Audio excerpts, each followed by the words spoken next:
Assalamualaikum warahmatullahi wabarakatuh. Kembali lagi dengan pelajaran pendidikan agama Islam, yaitu kita hari ini akan membahas tentang bersih itu sehat. Sebelum pembelajaran dimulai, marilah kita berdoa bersama-sama. Bismillahirrahmanirrahim. Raditu billahi rabba wa bil islami dina wa bi Muhammadin nabiyyan wa rasula. Rabbi zidni ilma warzuqni fahma. Amin ya rabbal alamin. Langsung saja untuk menyingkat waktu, silahkan anak-anak keluarkan buku paket. Anak-anak buka halaman 35 ini ya. Halaman 35. Kemudian judulnya pelajaran 4. Kita di pagi hari ini akan membahas pelajaran 4 yang berjudul bersih itu sehat. Sebelum Pak Sidik lanjutkan, silakan anak-anak lihat di sini ada gambar sekelompok siswa-siswi yang sedang membersihkan ruang kelas, dan ini ada seorang siswi yang sedang keluar rumah untuk berangkat sekolah. Dari kedua gambar ini, yaitu sama keduanya menunjukkan aktivitas kebersihan. Gambar yang pertama itu bersih-bersih kelas, gambar yang kedua itu melihat rumah dan sekitarnya atau lingkungannya itu bersih, termasuk seragam yang digunakan itu juga bersih. Karena apa anak-anak, bersih itu sehat. Dalam Islam juga diajarkan an-nadzafatu minal iman. Kebersihan itu sebagian dari iman. Nah, di sini ada beberapa pertanyaan. Di sini, tahukah kalian apa arti bersih dan suci? Nah, bagaimana melakukan wudhu? Nah, bagaimana pula melakukan tayamum yang baik dan benar? Ayo kita ikuti pelajaran ini dengan mengikuti pelajaran 4 yang berjudul bersih itu sehat. Nanti anak-anak akan diajarkan semua, mulai dari wudhu, tayamum, dan membersihkan najis dan sebagainya. Di sini juga dijelaskan bahwa orang yang selalu berwudu, di sini Ahmad, selalu melakukan wudu sehingga wajahnya bersih, hatinya juga bersih. Orang yang bersih insya Allah akan terhindar dari penyakit. Apalagi ini ada COVID-19, maka anak-anak harus rajin cuci tangan, rajin berwudu, rajin melaksanakan sholat. Nah, pagi ini kita hanya akan membahas mengenal arti bersih dan sehat.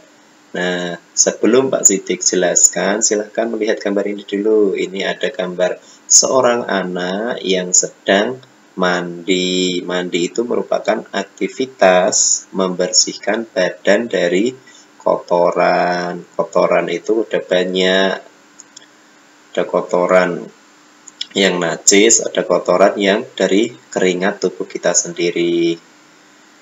Nah, bersih artinya, di sini dibedakan antara bersih, ini ya, ini ada bersih, itu artinya bebas dari kotoran.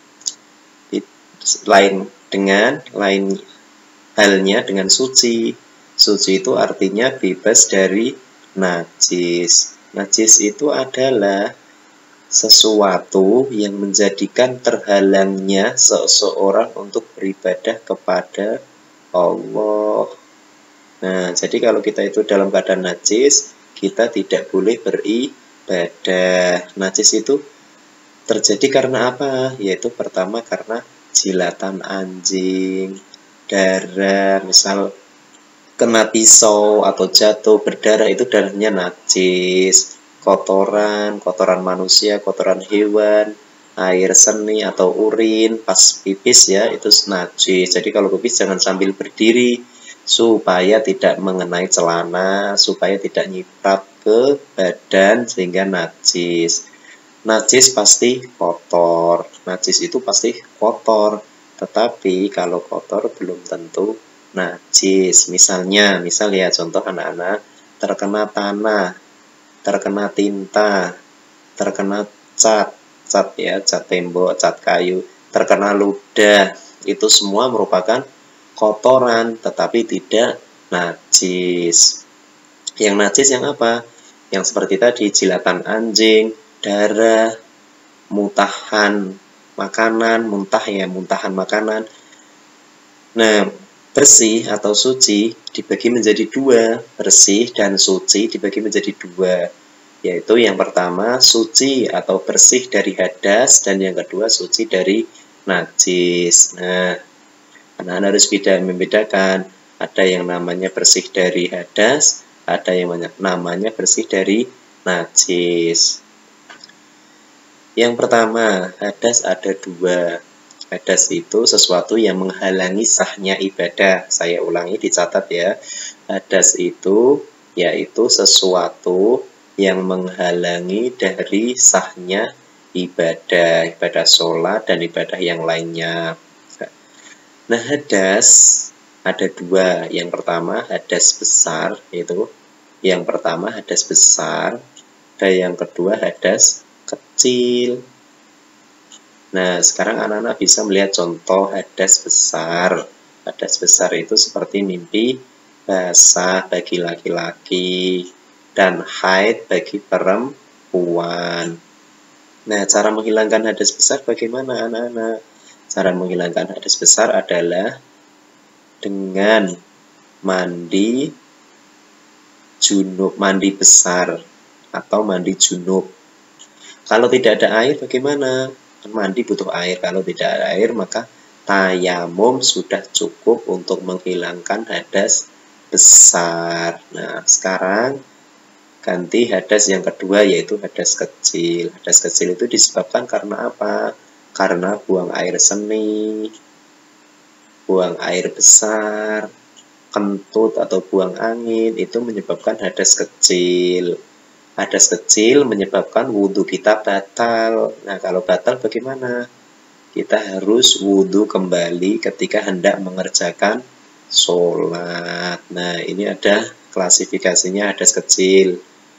Hadas kecil ringkasannya ini ya, seperti yang Pak Sidik jelaskan tadi, bisa suci dengan cara melakukan wudhu. Hadas besar bisa suci dengan cara melakukan mandi ya. Jadi kalau hadas besar menghilangkannya dengan mandi wajib. Niatnya nawaitul ghuslul akbari faradhan lillahi ta'ala. Kalau niat wudhu bagaimana? Nawaitul wudhu'a li rafa'il hadasil asghari faradhan lillahi ta'ala. Nah, selanjutnya jika kita akan sholat maka kita harus suci. Yang suci apanya saja? Badannya tidak terkena darah, tidak terkena kotoran hewan atau kotor percikan air kencing dan sebagainya. Pakaian juga harus bersih dari kotoran nanah, dari kotor yang najis lah. Dan tempat harus bersih. Di tempat kita sholat tidak boleh ada kotoran hewan atau najis yang lainnya. Cermati gambar berikut. 1.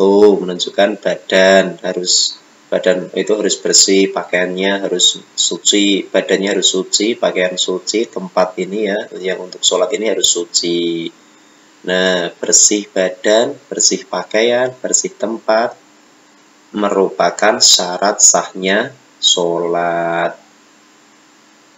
Di luar sholat. Nah, di luar sholat pun badan kita harus bersih. Nah, pas sholat harus bersih. Ketika tidak sholat, badan kita juga harus bersih. Bersih pakaian, segala sesuatu yang dipakai, seperti anak-anak ketika main pakai baju, celana, topi, peci, tas, sepatu, sepeda, semuanya yang anak-anak tempati atau anak-anak pakai itu harus diusahakan suci, diusahakan dibersihkan, dicuci, supaya kita hidup sehat. Karena sesuatu yang kotor itu menimbulkan penyakit, apalagi ini sedang ada pandemi atau COVID-19, maka anak-anak harus rajin cuci pakaian, rajin cuci tangan, rajin cuci masker dan sebagainya supaya kita